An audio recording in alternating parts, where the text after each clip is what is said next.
Last year, Lenovo had a great success with the launch of their mid-range smartphones, being the A6000, A6000 Plus, A7000, and finally the most popular K3 Note, which was a huge success in India and was one of the best-selling devices.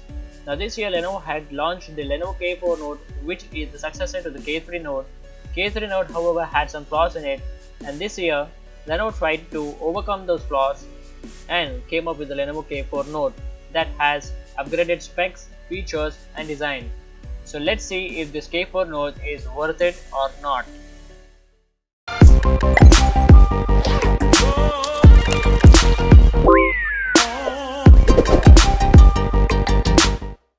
Before we begin, let me give you the physical overview for this K4 Note. To the front on the top, we have the earpiece, sensors, a 5-megapixel camera.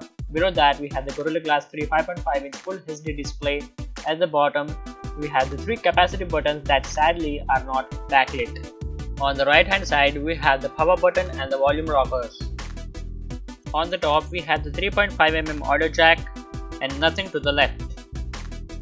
A microphone and USB port at the bottom that has a USB OTG support. On the back, we have the secondary noise cancelling mic, 30-megapixel camera, a dual tone dual LED flash, and a fingerprint scanner. The back cover is user removable, and as we open the back cover, we see 2 SIM card slots and a micro SD card slot and a non-replaceable huge 3300 mAh battery. Here you can see that I am trying to register a fingerprint. The process is really quick, and the fingerprint scanner itself is very quick and responsive. The most important and interesting thing is on the front, we have 2 dual front firing speakers. Those are supposed to have the Dolby Atmos technology. Coming to the specs, it is powered by a Mediatek MT6753 processor, which is an octa-core chipset. It has 3GB of RAM, 16GB of internal storage, a 5.5-inch Full HD display, Mali T720 GPU, a micro SD card support, OTG support, a huge 3300 mAh battery, and a 13-megapixel rear-facing camera, 5-megapixel front-facing camera, and a front-firing dual speakers. Those are supposed to have the Dolby Atmos technology. Moving on to the gaming department. The gaming department on this K4 Note was one of the worst experiences of gaming I had on a smartphone. I played some casual games, also some high graphic intensive games on this K4 Note, and the experience was pathetic.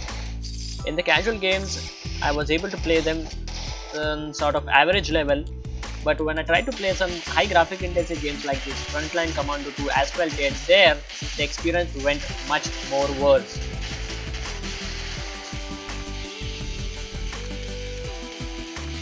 I could notice a lot of frame drops, sluggishness, lagginess when playing those high graphic intensive games. So if you are a gamer, then I would not recommend this device to you, as it is worst in the gaming department.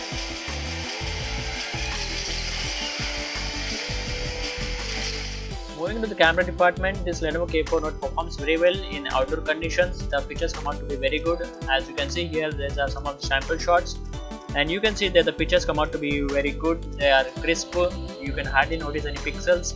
Even the macro shots have lots of sharpness in it.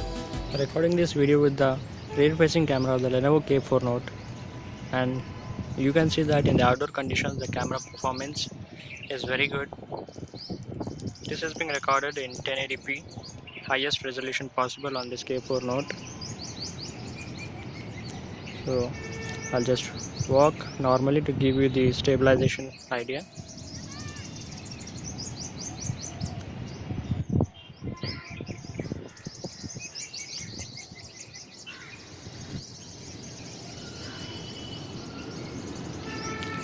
So by now you must have got an idea what is the video quality of this K4 Note, and the audio you are hearing is also being recorded via the internal microphone of the K4 Note.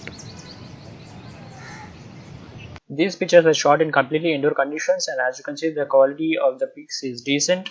The details are being maintained to a bit, and this device performs very well in indoor conditions when compared to the other phones in this price bracket. Recording this video with the front facing camera of the Lenovo K4 Note, and the audio you are hearing is also being recorded via the internal microphone. So by now you must have got an idea how the video quality of the front facing camera is going to be in the outdoor conditions. Now let me share my experiences with you all, the things I liked about this device and the things I didn't like about this device. Firstly, I'll tell you the things that I didn't like about this device. The first thing I didn't like about this device is the call quality. The call quality is sort of average, and I could notice a little bit of disturbances during the calls even though I had a proper network tower. And this device tends to get a bit hot when taking long calls. The next thing I don't like about this device is that there is no fast charging on this phone. Even the 11,000 rupees phone, the Lenovo K4 had fast charging. So it is very disappointing to see that there is no fast charging on this K4 Note. I also don't like the gaming experience on this device. The gaming experience is sort of very bad on this device. I could play some casual games decently fair enough, but when I played some heavy games, the device went crazy. It could not handle the high graphic intensive games, those like of Asphalt or Frontline Commando. So if you're a gamer, then you can buy this device. It is very sluggish in performance, lags most of the time, and also drops frames. Now I'll tell you the things that I liked about this device, and the first thing I liked are the front-firing speakers that are supposed to have the Dolby Atmos technology. They absolutely sound incredible. Let me just show you a YouTube video, which is of course royalty free, so I don't want to fall into copyright issues.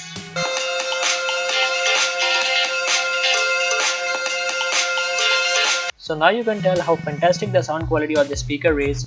If you are using this device for consuming media, then you will definitely love this device. I also like the Theater Max, that is virtual reality functionality on this device. The virtual reality these days is growing very fast. There are n number of VR headsets from different companies, and recently we saw the Samsung Gear VR, which was priced for around 7,500 rupees approximately. But if you want to enjoy that VR experience on this device, that is a K4 Note, then you have to purchase this VR headset called the Ant VR. You have to purchase it separately for around 1300 rupees via Amazon. It's a good quality VR headset. You can put your phone on this headset. For that, you will have to turn on the VR mode. Using this thing, anything on your phone can be used with the VR and can get the theater experience. That's a unique thing about this device. I also like the fingerprint scanner on this device. The scanner quality on this device is very good. It works about 98% of the time. It is very quick and responsive, and I can say that it is even better than the Lenovo K4. It is very accurate. Regarding the battery, it is having a huge 3028 mAh battery and it performs very well. But I was not satisfied with the battery life earlier, but since I got the OTA update few days ago, the battery life is improved and I'm getting a very good feeling on that. The battery life has been improved drastically. So this K4 Note is for a person who likes to consume media or use Theater Max mode, and is definitely not for gamers. So these were some of my experiences with this device. Do let me know your experiences down in the comments below, and if you enjoyed this video, I would be appreciated if you hit that like button, and of course if you're not subscribed to my channel, hit that subscribe button. So this is Aditya signing off. See you in my next video.